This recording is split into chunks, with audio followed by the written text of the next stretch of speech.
Hola gente, ¿cómo les va? Muy buenas, buenas. ¿Cómo andan? Mati, ¿cómo estás? Acá estamos con ¿Qué Jero. tal? eh, bueno, de vuelta aquí en este curso de huerta urbana en el marco del buen vivir, apuntando a los adultos mayores, a les adultos mayores.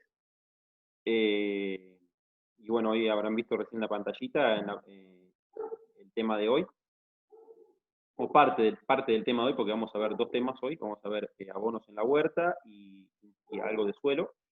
Y luego vamos a pasar a lo que es almácigos y siembra directa para que quienes ya tengan semillas puedan ir trabajando con eso.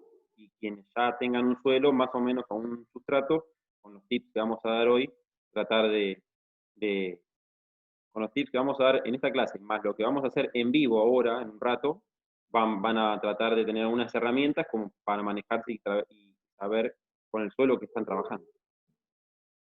Siempre con Jero lo que vamos Bien, a buscar es evitar frustraciones, ¿o no, Jero?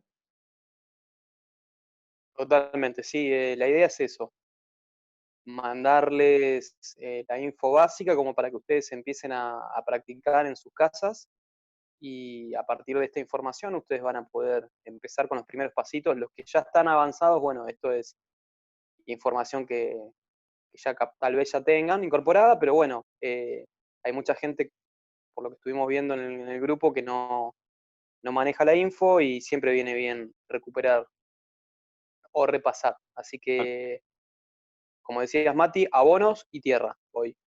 Segundo encuentro. Exactamente, segundo encuentro.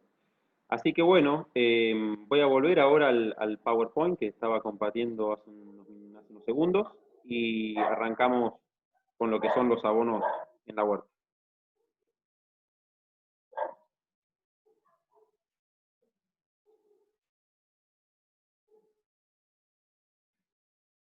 Bueno, eh, entonces para continuar con lo que son los abonos en la huerta, vamos a ver que si tenemos, esperen que, a ver, no me funciona, no estaría funcionando el PowerPoint. En el formato no ampliado, tendría que ser.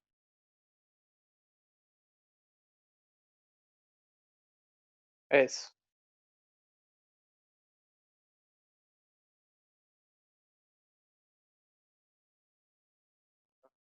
Ahí se ve bien, ¿eh? Ahí, ahora sí. Bueno, para empezar a definir lo que son los abonos en la huerta, vamos a hacer una introducción biológica desde el punto de vista de la ecología y de la biología, ¿no? Que vamos a hablar un poco de la materia orgánica del suelo. Esto es un modelo. Un modelo significa algo que intenta describir la realidad. Nunca la va a describir de la manera que es la realidad, pero es un acercamiento. En biología y más en ecología se utilizan muchos modelos para describir la realidad. En este caso vamos a describir o a intentar describir la materia orgánica del suelo como es de forma natural. Para eso vamos a mostrar una pequeña tablita que habla un poco de los componentes orgánicos que pueden llegar a encontrarse en el suelo.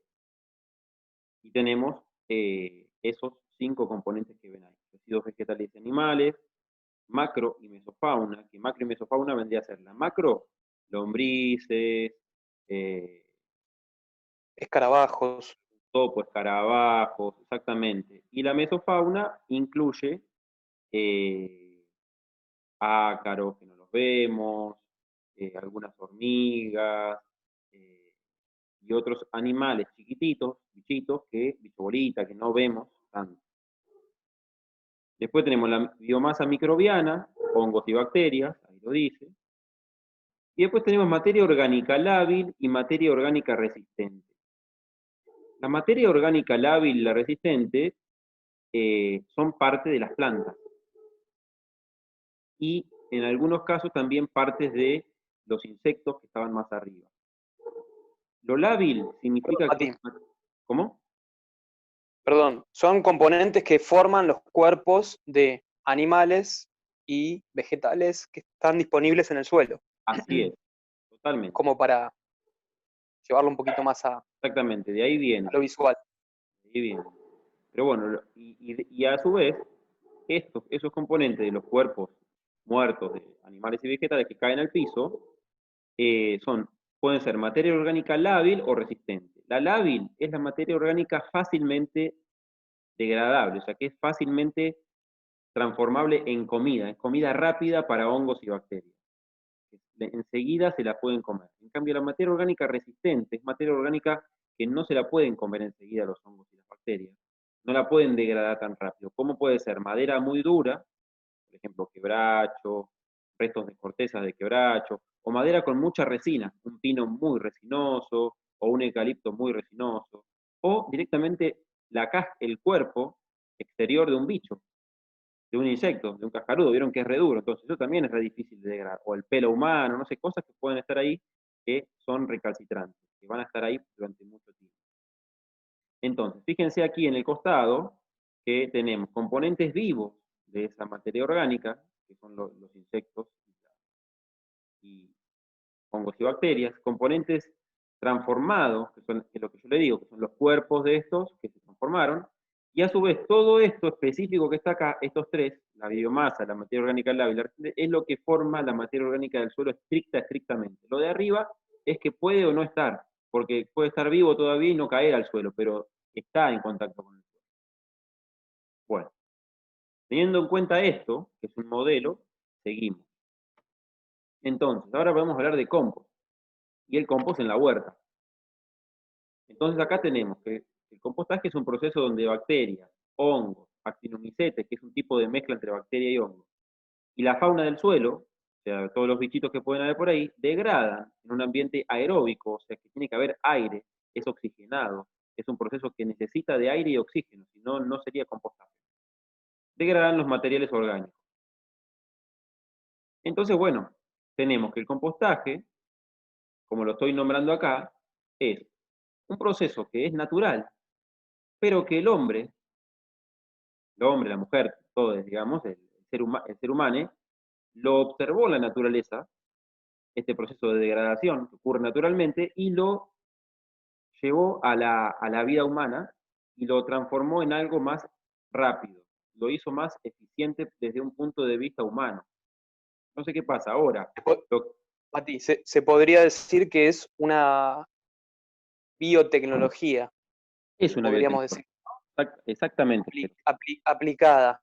exactamente, Jero. Gracias por... Y muy a la mano de la mayoría de las personas que tengan la posibilidad de hacer un compostaje, ¿no? Un compost.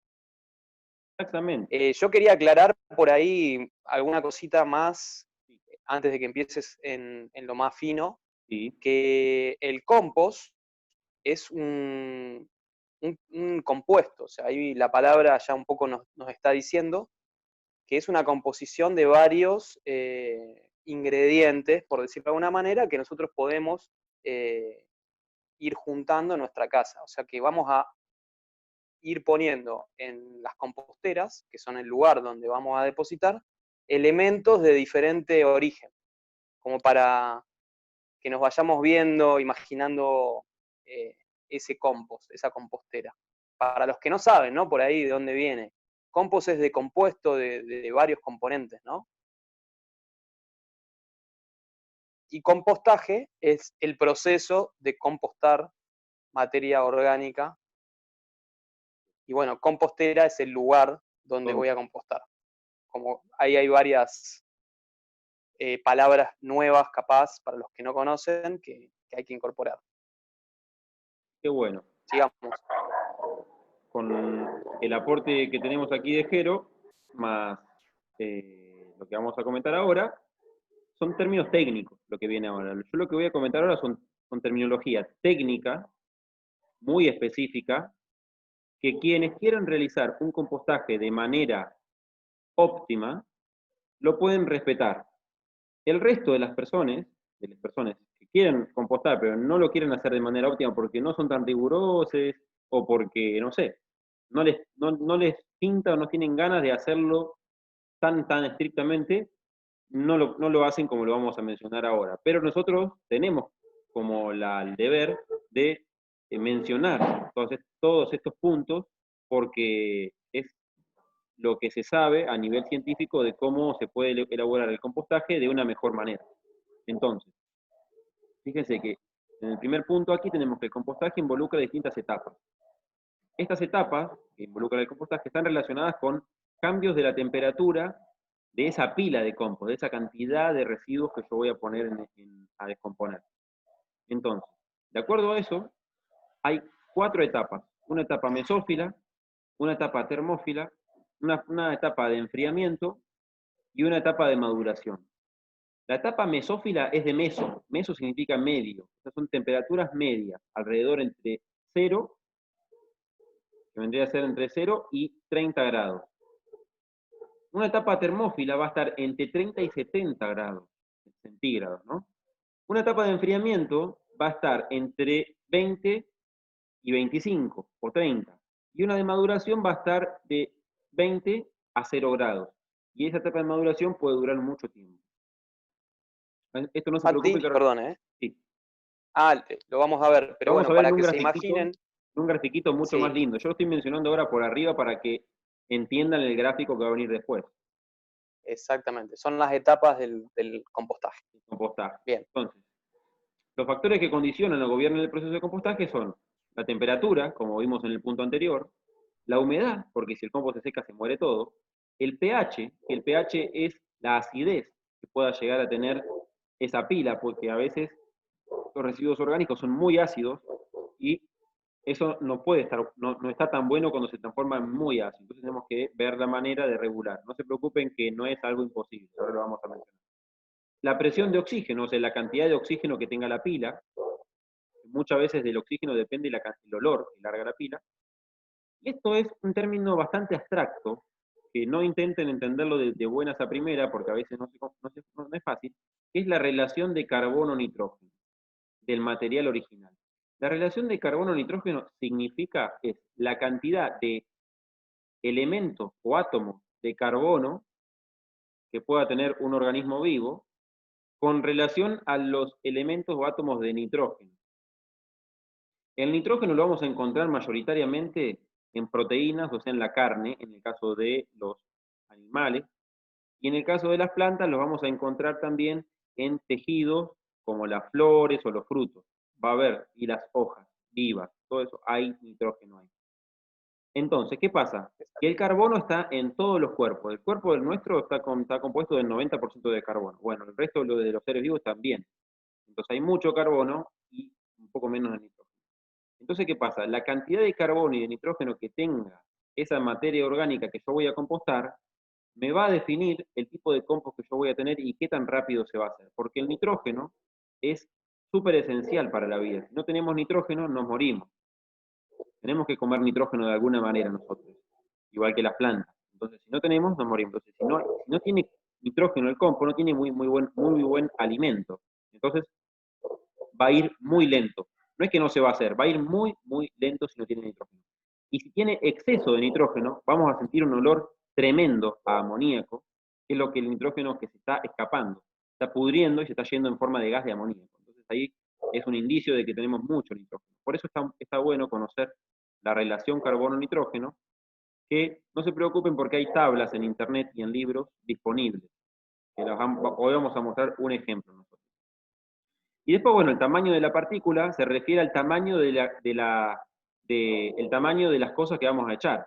Cuanto más piquemos los residuos orgánicos que echemos a esa compostera, cuanto más chiquitos los echemos, más rápido se va a hacer el compost. Y fíjense la última opción, el último punto es la relación ideal de carbono-nitrógeno para la mezcla del proceso de compostaje es de 30 partes de carbono por una de nitrógeno. No se preocupen por esos números porque ahora vamos a ver que es muy fácil. Muy bien. ¿Pero querés acotar algo más o paso al gráfico? No, bueno, una observación que por ahí es interesante.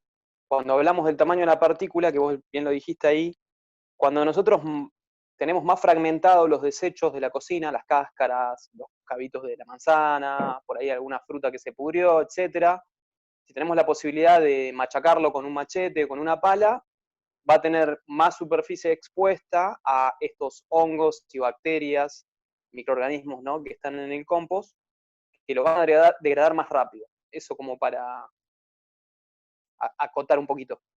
Así que sigamos nomás con lo que viene, que es un poco más explicativo Gráfico. de estos parámetros que nos contaste recién. Así que bueno, ahora vamos a pasar al gráfico. Esperen que la computadora, no sé por qué se tilda, ahí está. Bueno. Y bueno, fíjense. Entonces, este grafiquito resume todo lo que habíamos dicho antes. Acá arriba, en una línea celeste, se ve la relación de carbono-nitrógeno. Al comienzo es de 25 a 31 de carbono-nitrógeno. Y al final queda entre 10 de carbono y 20 de nitrógeno. ¿Qué pasa? Que ahora la relación carbono-nitrógeno cambió al final. Hay más nitrógeno que carbono. ¿Y eso qué significa que haya más nitrógeno que carbono? Que va a haber más nutrientes para las plantas, va a haber más comida al final del proceso. Si el compostaje se hace bien, el final del proceso es un material bien oscuro, negro, donde no vamos a diferenciar qué es lo que le dio origen a ese material. No vamos a diferenciar si yo hice ese compost con lechuga, con cáscara de huevo, con cáscara de lo que haga, o con pasto. Porque al final es algo negro, tipo humus, que no vamos a saber qué le dio origen. Y encima de eso, si está bien hecho porque está así de negro, vamos a saber que en ese compost, en ese humus, va a haber mucho nitrógeno. Entonces las plantas van a estar contentas porque le vamos a dar un fertilizante de buena calidad y además va a tener microorganismos, va a tener bacterias y hongos que ayudan en el crecimiento de las plantas. Entonces fíjense lo importante de aquí, en el compost, de las fases. Acá tenemos fase mesófila, al principio, fase termófila, fase de enfriamiento y fase de maduración. Algo importante que no dije es que acá abajo, en el eje X, en la horizontal, tenemos el tiempo. Y en el eje Y, en la vertical, tenemos la temperatura. Entonces, en el tiempo vamos a ver las fases. Una fase mesófila al principio, una fase termófila y una fase de enfriamiento y una de maduración. En la termófila, que es donde levanta temperatura el compost, ahí es donde se produce ese enriquecimiento de nutrientes que si lo logramos hacer levantar temperatura, al final vamos a encontrar más nitrógeno que al principio, porque va a quedar metido en ese humo, el nitrógeno, va a quedar pegado ahí adentro. Entonces, bueno, necesito que levante temperatura. Si no me levanta temperatura el compost, no se preocupen, que lo que va a pasar es que en vez de hacerse un compost en la ciudad de La Plata o alrededores, Buenos Aires, Rosario, toda la zona, más o menos tarda 6 meses en hacerse un compost y levanta temperatura, y si tiene lombrices, si no tengo lombrices y si no tengo buena temperatura, me va a tardar un año, año y medio en generarse un humus negro bien lindo. Pero no pasa nada, tarda más. No es que si no tengo temperatura o si no tengo las lombrices, me va a ir mal. No, va a ir mucho, mucho más lento, asemejándose a lo que pasa en la naturaleza, porque en la naturaleza no levanta 70 grados nunca la materia orgánica en el suelo. Va lento, tarda años a veces en formarse una capita de suelo negro. Pero bueno, nosotros, Tal cual. humanos, observamos eso en la naturaleza, cómo se transformaba toda la materia orgánica en humus negro y lo transformamos en un compostaje haciéndolo más rápido. Pero porque tenemos cerebro y podemos pensar. Entonces por eso hicimos eso. Y aumentamos la eficiencia del proceso para uso humano, para nosotros. ¿No? En la naturaleza esto no tendría razón de ser. ¿Pero querés acotar algo más? Exacto. Sí, que o sea, nada, un poco visualizar lo que es el compostaje, que no es más que una acumulación de materia orgánica en capas, ¿sí? Eso es lo que se observa en la naturaleza, caen hojas, caen ramitas, ¿sí? Partes de flores, etcétera, y se van depositando alrededor de los árboles o las plantas por años. Esa materia orgánica es comida por microorganismos, por macroorganismos, y las fecas de esos animales producen un humus a largo, o sea, en un tiempo muy grande, como decía Mati, años.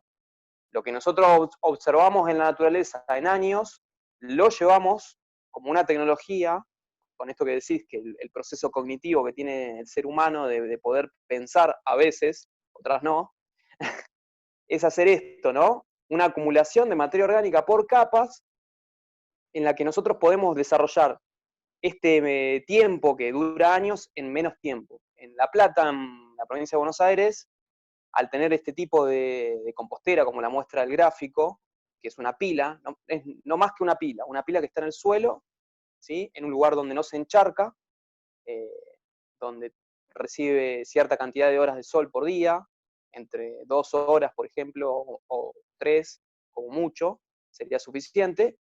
Y fíjense que tiene una altura, que esa altura puede llegar a ser en invierno 50, 60 centímetros, sería lo ideal para que levante una buena temperatura y se descompongan más rápido. Y a medida que va pasando el tiempo va bajando la altura hasta la fase de maduración, que ya es la mitad o menos de la altura que nosotros llevamos, ¿no? 50 60 centímetros. Y como decía Mati, lo nuevo, lo que recién estoy yo depositando, es donde más actividad, o en realidad voy a tener otro tipo de actividad, mejor dicho, mucho más activa. Eso va a hacer también que levante la temperatura. Vos seguramente ibas a explicar ahí alguna que otra fase, y yo por ahí me No, metí. no, no, no, no porque no me quería meter en tanto en lo fino, porque eso lo vamos a dejar para Perfecto, cuando demos el curso de compostaje en otro momento. perfecto. Ahora, Pero bueno, va por ahí, la va por cuestión ahí. es esta, ¿no? De saber cuáles son los parámetros, pero que es de observación, viene de la observación del ser humano en la naturaleza. Es Exactamente, una tecnología que acuñamos a partir de la naturaleza. exactamente. Así que bueno, teniendo en cuenta que la temperatura está bueno, pero si no la pueden lograr una buena temperatura en sus casas, porque para lograr temperatura se necesita una gran cantidad de materia orgánica degradándose, se necesita una buena pila. eh, no se frustren ni nada, sino que bueno, va a tardar un poco más, simplemente. No, no. Ujú.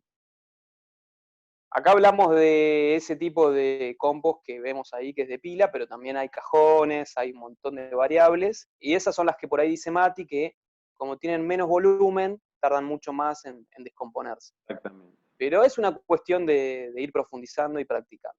Ya con que empiecen a depositar los residuos de la cocina en un lugar, formen una compostera, es un montón, porque a la larga van a poder obtener el abono, que es Exactamente. lo más rico, ¿no?, de esto. Así que bueno, entonces, materiales de origen vegetal y animal que pueden ser utilizados como abono o bien que pueden ser utilizados para la elaboración de abonos procesados como el compost.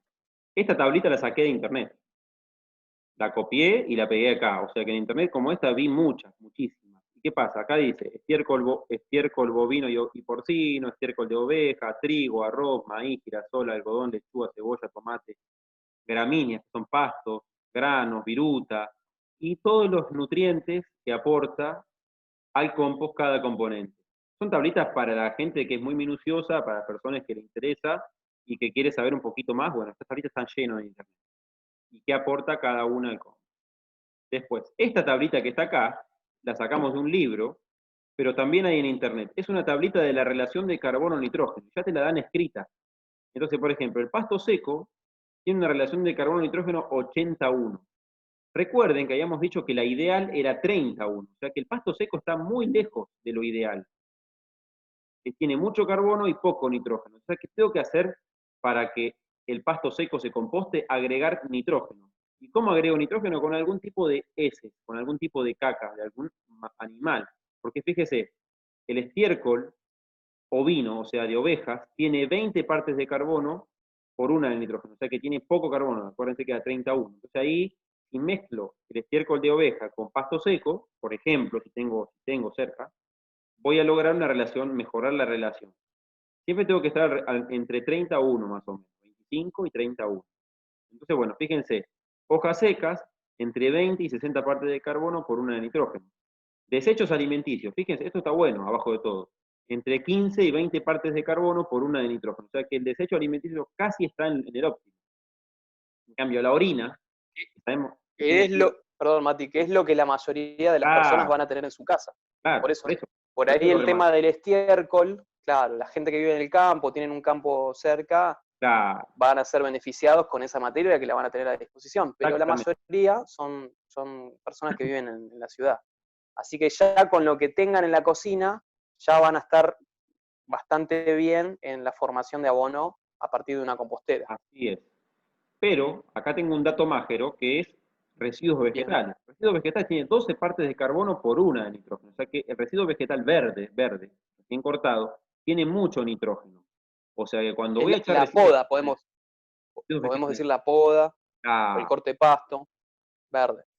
hecho eso al compost, tengo que agregar carbono. O sea, tengo que agregar, además de echar pasto verde, tendría que tener una reservita de pasto seco para incorporarle, porque cuando si no se me va a pudrir y va a largar olor eso, porque Claro, tiene mucho nitrógeno el pasto verde o las hojas verdes. exacto. El balance.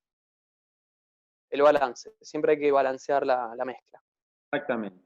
Bueno, estas tablitas están, y cualquier duda nos consultan la próxima clase, antes de de la clase que viene, acuérdense que siempre salvamos dudas de la clase anterior. La clase que viene nos consultan sobre si tienen dudas sobre esto. Entonces, ¿ahora qué pasa? El vermicompost o lombricompost es simplemente el compostaje, como lo veníamos haciendo, como lo que dijimos, al cual le agregamos lombrices, ni más ni menos. ¿Qué logro con esto? Hacer que el nivel del fertilizante aumente, porque la lombriz, al comer todo lo que hay ahí en el compost, que se alimenta de microorganismos que están en la materia orgánica, y al hacer sus deyecciones, su caquita, la lombriz cuando caga, cuando hace esa caca, larga tierra también. Y esa tierra va enriquecida con más nutrientes. O sea, cuando tengo un lombricompuesto, un lombricompost, va a ser aún más fértil ese humus que si no tuviese lombrices. Porque las lombrices lo que hacen es aumentar la cantidad de nutrientes de un humus. Entonces, está bueno poner lombrices. Si tengo californianas, mejor. Sí, y una cosa que genera la lombriz también es que si yo no tengo la posibilidad, bueno, no lo hago tan a menudo el del volteo, el de la aireación, la lombriz a su tiempo mueve, se va desplazando, buscando materia orgánica y va generando pequeños espacios de aire que ayudan también a mejorar la descomposición. Más allá de lo suculento, lo grosso que contaste, Mati, de las deyecciones, o sea, la caca, que es súper rica, la caca de la lombriz, también genera esto, mini espacios de aire donde la materia tiene contacto con el aire y se empieza a descomponer también. Bueno, entonces seguimos. Fíjense, esto lo voy a nombrar muy rápido porque es compost líquido o biol. Esto se hace en biodigestores. Esto es para las personas que vivan en el campo o tengan algún tipo de materia orgánica que no pueda ir al compost. En general es en un exceso de caca de algún animal que se composta. Te digo que se hace, se biodigesta. Pero bueno, es un compost que se hace, no es un compost en realidad, sino que es un biol, porque no se hace con oxígeno, sino que se hace sin oxígeno. Se fermenta en un recipiente hermético y bueno, de eso se saca gas y se saca abono líquido. Después tenemos el bokashi. Mati, Sí, perdón, sí, para agregar a eso, sí. los que tengan compostera ya hecha o los que vayan a hacer o vayan a tener la compostera vertical, genera ese líquido, o sea, genera un lixiviado que va cayendo y se va depositando en algún recipiente, estanco, o si ustedes le ponen alguna canilla o alguna manguerita, ese líquido lo pueden reservar y generan este compost líquido que dice Mati, que es el biol, que es súper útil, que es súper concentrado, tiene mucho nitrógeno, que sirve para el crecimiento de las plantas. Pero bueno, ese es en el modelo vertical donde yo puedo recuperar el líquido del lixiviado, ¿no? De la descomposición. Y hacerlo madurar hasta obtener el biol. Que bueno, Ah, ese es un paso aparte. después, Viene bueno, el otro, el bokashi. tenemos el bokashi, que es un compost acelerado. Se hace entre 10 y 25 días, a veces menos tiempo, pero el bokashi tiene una limitante, es más que nada para grandes productores de materia orgánica, porque se necesitan grandes cantidades de los ingredientes. Llevan ingredientes Claro, que van insumos. variando y en general nosotros hicimos uno en el vivero en el verano, en diciembre, y llevó 2 carretillas, no más, 3 carretillas de cada ingrediente. O sea, y lo hicimos chiquito, porque llevaba mucho más, lo acotamos, porque no podíamos conseguir semejante cantidad de los ingredientes. Entonces compost. Está bueno hacerlo si tenés mucha cantidad de residuos, y ahí haces el bocage. Claro, para agregar necesitas tener volúmenes importantes y, por ejemplo, son entre 500 y 1 tonelada como para arrancar, ¿no? Total de ingredientes. Imagínense una montaña de ingredientes para hacer este abono. Después tenemos otros abonos en la huerta que tienen que ver con los abonos vivos. Estos están muy buenos porque si no tengo compost, o si mi compost tarda mucho porque no levanta temperatura, puedo utilizar plantas vivas para abonar la huerta o las macetas. ¿Cómo abono una maceta con una planta? Y me tengo que anticipar en el tiempo y 2 o 3 meses antes de lo que voy a sembrar, planto una planta, valga la redundancia, que luego esa planta la voy a matar con una palita o con una tijera, la corto y la entierro con raíz, con planta, con todo, en los primeros 5 a 8 centímetros de tierra que tengo en la superficie.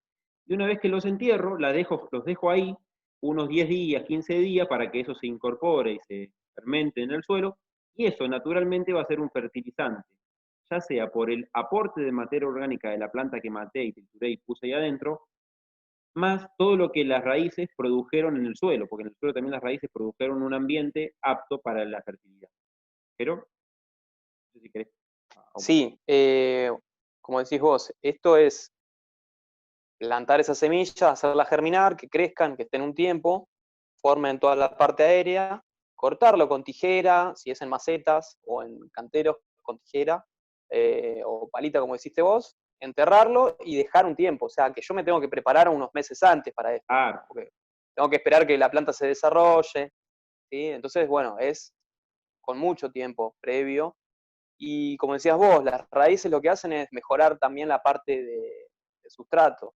O sea que van a quedar pedazos de raíces también ahí abajo que van a ayudar a mejorar el suelo. Si yo tengo un suelo que es muy duro, muy arcilloso, bueno, tiene características que no son tan buenas para lo que es plantar, está bueno porque las raíces también me van a abrir el suelo y me lo van a trabajar sin que lo haga yo. O sea, me van a facilitar la tarea, por eso muchas veces se plantan a lugares donde no se ha plantado nunca algunas plantas para que el suelo se empiece a abrir y trabajar y incorporar materia viva. O sea que es súper importante tener en cuenta esto. Si tengo macetas viejas que no estoy usando y quiero aprovecharlas, con abono vivo o en suelo, ¿no? También parcelas de suelo donde voy a en algún momento armar mi huerta, tenerlo en cuenta para esto. bueno, y ahora unos ejemplitos, algunos ejemplos de algunos abonos vivos. Entonces, son cultivos que estimulan la microbiota del suelo, mejoran la infiltración de agua, es una técnica que consiste en cultivo de plantas.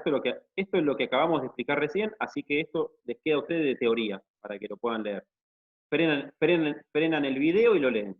Igual nosotros después les vamos a dar el PowerPoint al grupo, así que quédense tranquilos. Y acá están los nombres científicos de algunas plantas. Fíjense, están divididas por lo que son pastos o gramíneas, legumbres o leguminosas y otras. Acá están los nombres, pero después del nombre yo voy a pasar la imagen. Fíjense que el nombre está escrito con un color. El mismo color que tal está escrito el nombre va a tener un recuadro, la imagen del mismo color, para que se den cuenta cuál es cuál. O sea, si yo digo rey-gras, ahora voy a mostrarle el rey-gras en una imagen y esa imagen va a tener un recuadro del color del nombre para que ustedes la identifiquen. Son plantas que son fáciles, el sorgo y el mijo no les puse nada porque esas las compran en cualquier lugar y las consiguen. Claro. La chaucho poroto no le puse foto porque la arveja lo mismo, la mostaza lo mismo, porque son plantas que en general se conocen y no puse imágenes. Pero el rey gras, Claro. la zapadilla, la colza, el nabo forrajero, las habas, que a veces, bueno, las habas son conocidas, pero las puse igual porque no puse el haba comestible, puse otra haba. Y los tréboles, bueno, puse también imágenes. Pero bueno, fíjense, tenemos pastos, que son de crecimiento otoño-invernal, que son los que tenemos que sembrar ahora, o los que tendríamos que haber sembrado para el invierno, y estivales, o sea, lo que vamos a tener que sembrar en primavera para tener la huerta fertilizada en verano. Y así tenemos de invierno de verano y leguminosas lo mismo, de invierno y de verano. Así que bueno, las de verano están acá y las de invierno están acá. y las otras son de otoño-invierno. Así que bueno, vamos a ver entonces ahora las imágenes. Fíjense, este de acá es el reyraz. Esta es la cebadilla. Fíjense que son plantas que crecen como yuyos. En cualquier lado los podemos ver. Este es un tipo de Claro, trébol. son espontáneas ahora. Agarro las semillas de cualquier lugar, un yuyal, y las traigo a mi casa, la maceta. Este es un trébol que lo van a ver también creciendo en cualquier lugar de la ciudad.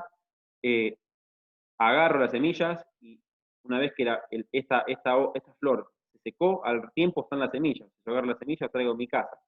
Esta que está acá es la vicia, es un tipo de haba, pero trepadora, más chiquita. Esta la vamos a ver en cualquier alambrado. Entonces también está bueno tenerla. Este que está acá es el nabo forrajero. Este lo vamos a ver en cualquier baldío también. Fíjense la flor en forma de cruz y rosadita. Esta que está acá es la colza. Es una flor parecida a esta, pero amarillita, en forma de cruz. También la vamos a encontrar en cualquier lado. Y esta es la escarlaria, que bueno, a veces se encuentra y a veces no. Pero bueno, tengan en cuenta estas imágenes. Ustedes vuelven atrás en el video o miran el PowerPoint que le vamos a dar con Jero ahora y ven los recuadros de colores y ahí ven el nombre y la van a poder identificar y buscarla en el ambiente para buscar la semilla. No tengan en cuenta que nos pueden consultar. Pero, Sí, son todas plantas espontáneas que las van a encontrar o en baldíos o en veredas, ¿sí? Ahora están muy extendidas, o sea que si se hacen el ojo con las imágenes que le vamos a mandar en el Power, las van a poder encontrar. Probablemente muchas de ellas ahora no estén en flor, así que si salen a buscarlas no las van a encontrar, pero en primavera-verano van a ver muchas, no son difíciles, así que con el nombre científico que está al lado del nombre común, que Mati les mostró, cebadilla, etcétera, está el nombre científico, exactamente. Fíjense que tienen el nombre en color, por ejemplo, rey gras anual se llama Lolium multiforum, o multiflorum, no sé exactamente si es así, cebadilla Bromus uniuloides. Fíjense que siempre está el nombre común y el nombre científico. El nombre científico es lo que a nosotros nos va a posibilitar si yo tengo que comprar semillas o preguntarle a alguien que sepa, porque por ahí con el nombre común me pueden dar otra planta. Esto es para cualquier planta que compren o semilla que compren, ¿sí? Es importante saber los dos nombres. El más importante de todos es el científico, porque en cualquier lugar van a poder conseguirlo de manera correcta. Bien. bueno, ¿y cómo resolvemos todo esto en un ambiente urbano? Esa es la gran pregunta y lo que con Jero vamos a comentar ahora y como algunas puntitas tiró Jero recién. Y bueno, fíjense, hay estas opciones. Jero, ¿querés comentarlas?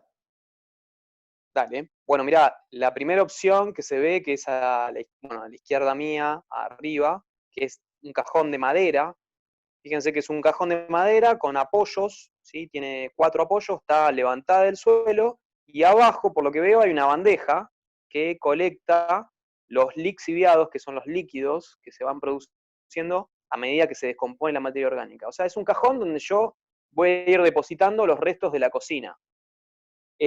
Como consejo, les recomiendo, digamos, que en la cocina tengan mínimo 2 tachos para separación de los residuos. O sea, primero, antes de tener las composteras, yo tengo que tener un sistema de separación en mi cocina, en mi casa, ¿no? Un tacho donde yo voy a tirar, por ejemplo, todo lo que es de las cáscaras, de la papa, los cítricos, la cebolla, etcétera. Lo voy a tirar en un pequeño recipiente y a medida que voy llenando ese recipiente lo puedo depositar en un balde, bueno, en un recipiente más grande que lo puedo tener en el bajo mesada, y otro recipiente donde voy a depositar lo seco, todo lo que son, lo que se le dice packaging, que son los envoltorios de los paquetes de lo que comemos, ¿no? Pero nosotros para hacer el compost vamos a necesitar el tacho verde, o el tacho del orgánico, como le decimos siempre nosotros, que lo van a depositar en estos sistemas que estamos viendo, ¿no? El de recién, el de madera, un cajón, el de al lado inmediatamente, que tiene 3 baldes, uno arriba del otro, ese también es otro sistema, es una compostera que se hace con baldes de 20 litros o más, y están perforados. Fíjense que dice 1, 2, 3, 4, si no me equivoco. De arriba para abajo, cada uno de esos recipientes va recibiendo materia orgánica, que es no más ni menos que esta materia orgánica que sacan de su cocina. Y el último, sería el 4, el de color rojo, es el que recibe los líquidos, ¿sí? O, bueno, si está perforado, drena ese líquido al suelo. A la derecha de ese balde, de ese sistema de baldes, tenemos otro, que son por compartimentos también. Fíjense que ese se puede hacer con pallets. Ese es más grande, ya por ahí necesitan un jardín grande. Y lo que hace es también la misma idea de la pila, ¿no? Acumular en uno de los compartimentos lo más nuevo. En el segundo, cuando lleno uno de los compartimentos, empiezo con el segundo. Y así hasta llegar, fíjense, el último es el más maduro, que es de color oscuro. A su vez, estos 3 compartimentos están conectados, ¿sí? Hay una comunicación, entonces los microorganismos van migrando desde lo nuevo a lo antiguo permanentemente. Es como una autopista ahí de organismos en el suelo. Si no tiene esa opción, también existen las de cajones de verdura. Fíjense que abajo, inmediatamente abajo a la derecha, son cajones de verdura apoyados con ladrillos o algún sistema que puedan, con alguna metodología que puedan implementar de elevarlos, tacos de madera, etcétera.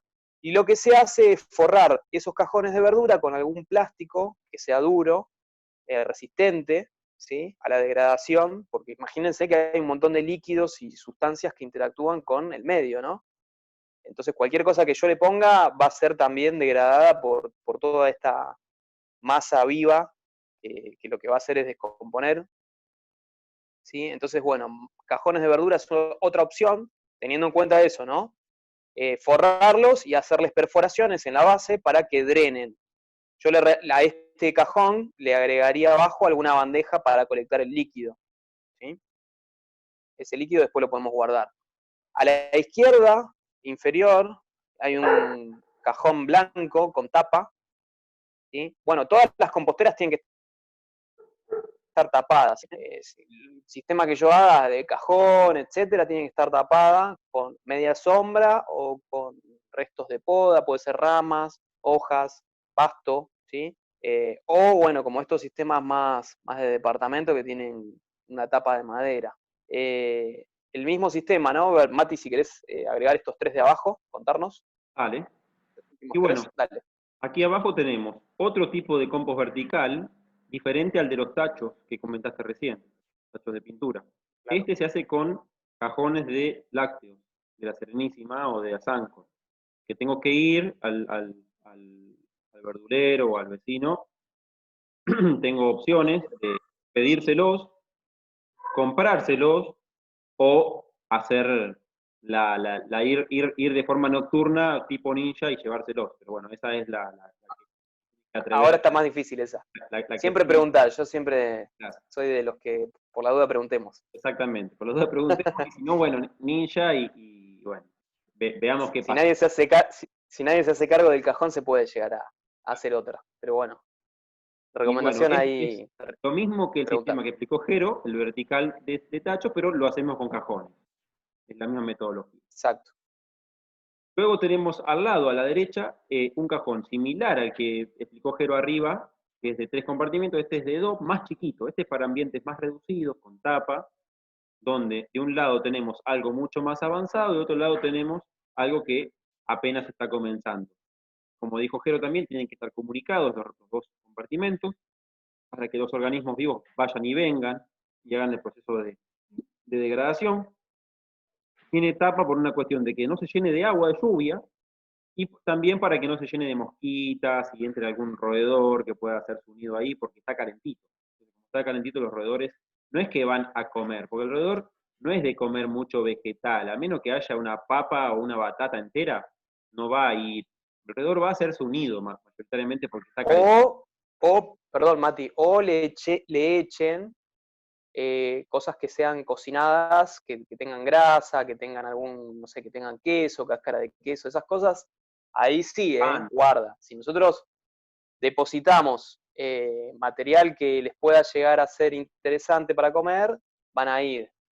Perdón que no lo agregué anteriormente, pero lo que vamos a depositar en estas composteras exclusivamente son residuos vegetales, pueden ser cocinados como cocidos, como la yerba mate. Yo tengo acá, estoy tomando mate. Esto está cocido, está calentado, ¿sí? Pero no tiene condimentos, no tiene sal, no tiene grasa, no tiene nada que pueda ser atrayente a algún roedor, ¿sí? Entonces, descartamos cualquier material que esté cocinado que pueda llegar a gustarle a los roedores, ¿sí? Exactamente. Material vegetal, cocido o fresco, pero sin condimentar ni estar mezclado con restos de materia orgánica animal. Perdón, Bueno, ahí la aclaración. perfecto. Y el último que está acá abajo a la derecha es un camión volcador, porque es un sistema de compostaje en pila enorme. Fíjense el tamaño del camión, el tamaño de la pila. Eso que ven ahí en forma de humo es agua, forma de vapor de agua, de la tremenda temperatura que levanta esta pila. Esto es un municipio, no sé de qué lugar es, acá atrás hay una topadora, un municipio que hace separación en origen y que se lleva la materia orgánica y la composta del municipio y después el municipio ya sabe que habrá, ya no se sabe qué hace con ese compost. Pero la cosa es que compostan y con esos camiones traen la materia orgánica y con la topadora van acomodando las pilas y se genera un compost de la sanflauta porque tenemos una buena temperatura, si lo hacen bien lo van a regar, lo van a ir mezclando. Lo único malo de los compost municipales es que no pueden separar todos los residuos, bien, a veces, porque las personas no colaboran todos iguales. Entonces, a veces vamos a encontrar que en la pila de compost, no sé, hay una pila, porque a alguien se le escapó y no la pudieron separar, porque es mucha cantidad. Entonces quedó la pila metida. Entonces, hay partes de ese compost que está contaminado. Cuando hay un municipio que hace compost, es posible que se le escape, porque es lógico que se le escape algo, una chapita, un metal, una pila, un pedazo de plástico. Entonces, ese compost que hace un municipio no es aconsejable para huertas, ni para algo que vamos a comer. Ese compost es aconsejable para flores, árboles, pero no para algo que vamos a comer porque puede estar contaminado y no está bueno comerse lo que la planta tome por estar contaminado. Entonces, no sé si me expliqué bien. Tal cual, tal cual. Así que Genial, bueno, buenísimo esa explicación. Tengan cuidado cuando, si van a comprar, si todavía no tienen avanzadas las composteras y quieren utilizar abono, cuando compran abonos, fíjense el origen del abono, de dónde está hecho, ¿sí? Y tengan cuidado con esto que menciona Mati. Muchas veces hay abonos así, a gran escala, que tienen partículas, fragmentos de sustancias que pueden ser tóxicas y cuando lo incorporamos a nuestras huertas, estamos haciendo una cadena, ¿no? O sea, nosotros estamos plantando en un suelo que puede estar contaminado con algún metal pesado, con algún contaminante, y lo vamos a incorporar en la dieta. Así que lo mejor que podemos hacer es nuestro compost, estamos seguros de qué le pusimos, es como la receta, viste, casera de casa. Sabes qué le pusiste y en base a eso, bueno, tenés una cierta seguridad, ¿no? Siempre chequeen qué es lo que compran, qué origen tienen. bueno, y ya esto es lo último de este tema, y ahora, bueno, voy a cancelar la compartida de pantalla y vamos a pasar con Jero al otro tema, que es muy cortito, pero es importante porque les va a permitir a ustedes o a quienes tengan semillas ya listas, empezar la siembra. Por lo menos en almácigo. La siembra directa, vamos a la clase que viene a explicar cómo se trabaja en el suelo. Para los que no quieran hacerlo en maceta, que son poquitos los que no van a trabajar en maceta o en vertical, vamos a hacer una explicación muy rápida para la clase que viene de cómo trabajar el suelo si lo quieren hacer una huerta tradicional. Pero bueno, ahora vamos a pasar a explicar eso, Gero, si te parece, lo que es siembra Dale, directa y lo que es vamos, almácigo. Voy a colocar me una encanta. imagen que la voy a compartir y sobre eso explicamos. Y ya con eso Ya cerramos, tuvimos, sí, cerramos y nos veremos la no, otra. dale, sí, te iba a decir que estuvimos viendo que hay gente que ya viene haciendo almácigos, semilleros, así que bueno, esto va a ser un repaso y Repaso. bueno, material nuevo para los que no han hecho todavía nada. Exactamente. Así que, No podemos no darlo, porque es un tema básico. Si no lo damos es como que no falta mucho, o sea, tenemos que darlo sí o sí. Más allá de que haya gente queda en el aire, experimentada, tenemos que darlo sí o sí. claro. Vamos a dar los principios básicos ahí como para, lo general, como para que ustedes ya empiecen, los que todavía no han empezado y bueno, los Exactamente, que ya están experimentados, bueno, servirá de repaso. exactamente. Bueno, fíjense, este es un material sacado, material didáctico sacado del manual de huerta orgánica del INTA de los años 90. Es un... Si podés hacer, perdón, Mati, un zoom más, como para que se vea mejor. Sí, Ah, ahora sí, ahí está. bueno, Como para que se lea. perfecto, me parece Ahí bien. está, Gracias. buenísimo. Entonces, bueno, fíjense, es un manual, lo sacamos de ahí, del INTA, y bueno, fíjense, tiene siembra directa. En general las siembras directas son para las semillas grandes, fáciles de manejar y fuertes para germinar. Se siembran directamente en el lugar de donde crecen. Fíjense, acá tenemos nombre de algunas. Zapallo, zapallito, melón, maíz, poroto, acelga, espinaca y remolacha. Las que vamos a poder sembrar en invierno ahora son la acelga, la espinaca y la remolacha. Melón, poroto, maíz, zapallo y zapallito son de verano, pero son de siembra directa en verano. O sea, la vamos a sembrar a partir de septiembre. Las otras las podemos sembrar ahora, acelga, espinaca y remolacha. Y también algunas semillas pequeñas como la zanahoria, el perejil, el rabanito, la escarola y la lechuga pueden sembrarse directamente. ¿Por qué? Porque son semillas son plantas muy rústicas. A pesar de ser chiquitas, son rústicas y se la bancan, entonces crecen igual. La zanahoria, el perejil, Perdón, el Mati. rabanito, ¿cómo, Jero? Sí, no, agregarles que zanahoria, rabanito necesitan ser también plantadas de forma directa en un suelo ya bien armado o bien esponjoso, sobre todo la zanahoria, porque son plantas de raíz, entonces no resisten el trasplante. Si yo trasplanto, corre riesgo el crecimiento de la raíz, que es lo que yo voy a consumir. Entonces, para ese cuidado, ¿no? Todas las que son de raíz directamente se plantan ya en un suelo trabajadito y quedan ahí, ¿sí?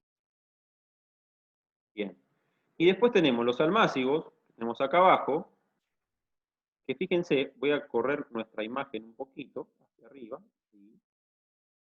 Y fíjense, Se ve genial. la mayoría de las semillas chiquitas son más delicadas. Deben tener cuidados especiales hasta colocarlas en el lugar definitivo. Se siembran en almácigos. O sea, ¿qué significa esto? Las siembro en un lugar para que crezcan un poco, para que estén un poquito más grandes, y cuando ya tengan cierto tamaño, ahí las paso al lugar definitivo. Esto va a pasar, esto que estamos explicando ahora es para huerta tradicional en la tierra. Para los que lo hacen en maceta, tanto en almácigo como en directo va a ser casi igual, porque yo voy a sembrar en la maceta y va a quedar en la maceta porque después lo voy a seguir cultivando ahí. Casi todo va a ser almácigo, pero está bueno que lo sepan y que lo tengan en cuenta, que hay plantas que, si voy a hacer huerta tradicional, o si le voy a explicar a alguien que tiene jardín o que tenga patio y que lo quiera hacer de forma tradicional, puedo yo también decirle, che, mirá, que hay algunas que se siembran directamente y otras que las tengo que hacer en almácigo. Pero bueno, las que hacen... Sí, una cosita, perdón Mati, una cosita que quiero agregar también, cuando hago almácigo, yo lo que puedo hacer también es prepararme para la temporada siguiente. Por ejemplo, si ahora yo quisiera adelantarme y tuviera la posibilidad de tener bajo cubierta las plantas, hago almácigo de algunas plantas que voy a tener en primavera-verano, por ejemplo, pimiento, berenjena, bueno, Tomate. tomate podría ser también, y me adelanto con un almácigo bien protegido, bien cubierto, de esas semillas, ¿no? Pero es eso, adelantarme a la próxima, a la próxima siembra en suelo o en maceta. Por eso utilizo la técnica del almácigo. Si no, como decís vos, ya el almácigo vendría a ser, para la gente que vive en la ciudad, un recipiente para plantar. En Exactamente. el almácigo también, una cosa que se hace es que se plantan más juntitas las plantas. Entonces, si yo dejo que crezcan ahí como recipiente final, voy a tener mucha cantidad de plantas. Voy a tener que regalar o compostar, o sea, sacar plantas para compostar o comérmelas, si son de hoja.